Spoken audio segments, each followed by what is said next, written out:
नमस्कार विद्यार्थियों। हिंदी साहित्य के प्रथम प्रश्न पत्र में प्रमुख छायावादी कवि सुमित्रानंदन पंत हमारे पाठ्यक्रम में शामिल हैं और उनकी प्रमुख कविताएं भी इसमें सम्मिलित की गई हैं। उनकी एक प्रमुख कविता द्रुत जरो, जो कि उनके युगांत काव्य संग्रह से उद्धृत है और 1934 इसका रचना काल है। हमारे पाठ्यक्रम में ये शामिल हैं। इस कविता का हम वाचन करेंगे, उसके बाद इसकी व्याख्या समझेंगे। द्रुत झरो जगत के जीर्ण पत्र, है स्रस्त ध्वस्त है शुष्क शीर्ण, हिमताप पीत मधुवात भीत, तुम वीत राग जड़ पुराचीन, निष्प्राण विगत युग मृत विहंग, जगनीड़ शब्द ओ श्वासहीन, च्युत अस्त व्यस्त पंखों से तुम झरझर अनंत में हो विलीन। द्रुत जरो जगत के जीर्ण पत्र, है स्वस्थ ध्वस्त है शुष्क शीर्ण, हिमताप पीत मधुवात भीत, तुम वीत राग जड़ पुराचीन, निष्प्राण विगत युग मृत विहंग, जगनीड़ शब्द ओ श्वासहीन, च्युत अस्त व्यस्त पंखों से तुम झरझर अनंत में हो विलीन। कंकाल जाल जग में फैले फिर नवल रुधिर पल्लव लाली, प्राणों की मरमर से मुखरित जीवन की मांसल हरियाली,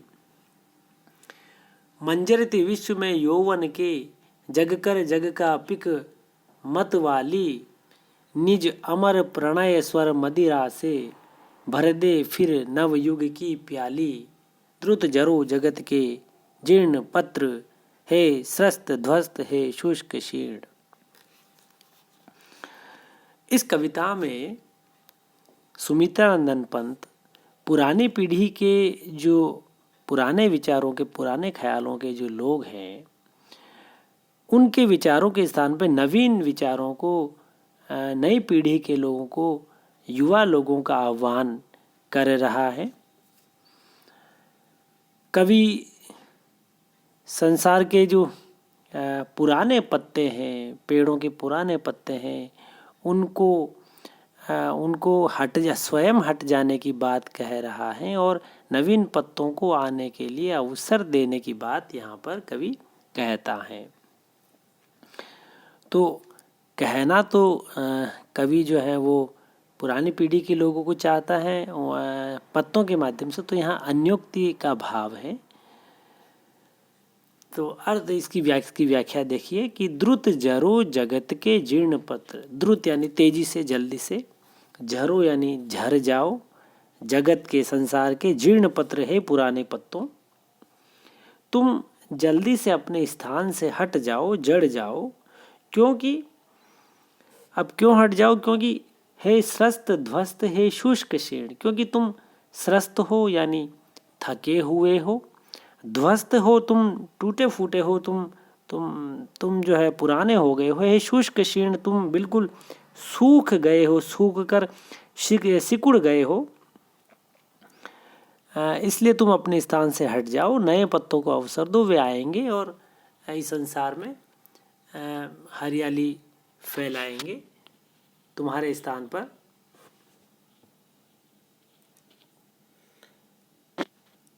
हिमताप पीत मधुवात भीत, तुम सर्दी और ठंडी हवा तुमने झेली है और तुमने धूप झेली है, इसलिए और इस सर्दी और गर्मी से तुम जो है पीले पड़ गए हो, तुम्हारा रंग उड़ गया है। मधुवात भीत, और जो आने वाली बसंत ऋतु की जो सुगंधित हवा है उसके आने से भी तुम डरे हुए हो, अर्थात जो नया समय आने वाला है, नया जमाना जो आने वाला है, उससे तुम्हें नए विचारों से डर लग रहा है। तुम वीत राग जड़ पुराचीन, तुम प्राचीन हो गए हो और जड़ हो गए हो, शक्तिहीन हो गए हो, और तुम वीत राग हो अर्थात तुम मोह से भी मुक्त हो गए हो, अर्थात तुम्हारा बंधन इतना मजबूत नहीं रहा पेड़ के साथ। निष्प्राण विगत युग मृत विहंग, तुम जो है बीते हुए युग के प्राण रहित मरे हुए पक्षी के समान हो। जग नीड़ शब्द ओ श्वासहीन, और इस जग के लिए और इस संसार के लिए तुम जो है निशब्द हो और श्वासहीन हो। च्युत अस्त व्यस्त पंखों से तुम अपने स्थान से, अपने पद से, पुराने स्थान से हटा दिए गए हो। अस्त व्यस्त पंखों से तुम्हारे पंख जो हैं वो तुमसे धीरे धीरे झर गए हैं। झरझर अनंत में हो विलीन, तुम्हारे पंख जो है तुमसे हट गए हैं। तुम्हारा जो विचारिक, तुम्हारा जो उड़ने की जो शक्ति थी वो हट गई है। तो एक मरे हुए पक्षी के समान तुम्हारी दशा हो गई है। तो तात्पर्य यह है कि यहाँ पर कवि पुरानी पीढ़ी के वृद्ध लोगों को, पुराने लोगों को, पुराने ख्यालों के लोगों को विभिन्न उदाहरणों से, उपमानों से नवाजते हुए ये बात कह रहा है कि तुम जो है तुम्हारी स्थिति इस प्रकार की हो गई है कि तुम्हें अपने स्थान से हट जाना चाहिए। तुम्हारे ख्यालों पर तुम जो है रूढ़िवादिता को हटा करके नए ख्यालों को, नए विचारों को, युवाओं को इसका स्वागत करना चाहिए, उन्हें स्थान देना चाहिए। तो अब यहाँ पर युवाओं को स्थान देने के लिए कवि आगे कविता में क्या कहता है कि कंकाल जाल जग में फैले,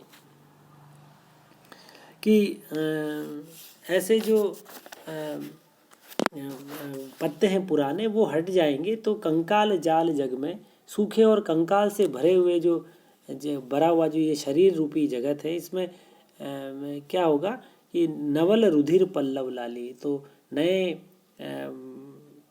उन कंकालों के स्थान पे नए पत्ते, नए कोंपले वो आएगी और उनकी जो है लालिमा, उनकी चमक जो है फिर बिखरेगी।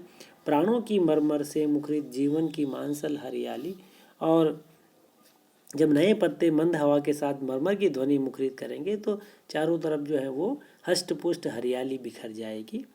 मंजरित विश्व, यानी मंजरित यानी फली फूली जो दुनिया है, मंजरित विश्व, उसके यौवन में जग करके यानी आकर के जो जग की पिक, इस संसार की पिक यानी संसार की युवा शक्ति जो है वो मतवाली, यहाँ पर युवाओं को कोयल के रूप से कोयल की उपमा दी है। तो जो फली फूली दुनिया है, जब हरियाली आ जाएगी तो जो कोयल भी बोलने लगेगी, निज अमर प्रणय स्वर मदिरा से भर दे फिर नवयुग की प्याली। तो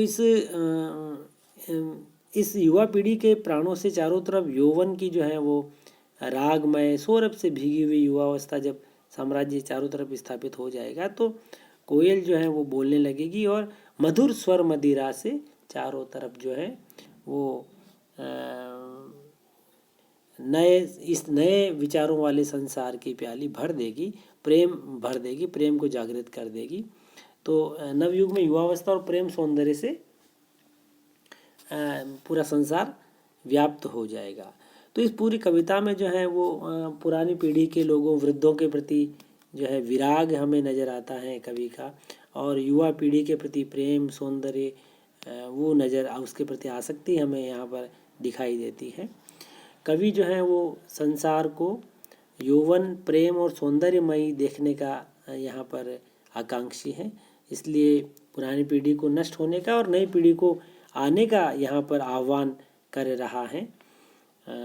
भाषा शैली जो है वो ये अन्योक्ति परक है और प्रतीकात्मकता यहाँ पर मौजूद है, उपदेशात्मकता भी है, और कवि का जो है आशावादी दृष्टिकोण यहाँ पर वो हमें दिखाई देता है। तो आपने कविता सुनी, उसके लिए धन्यवाद।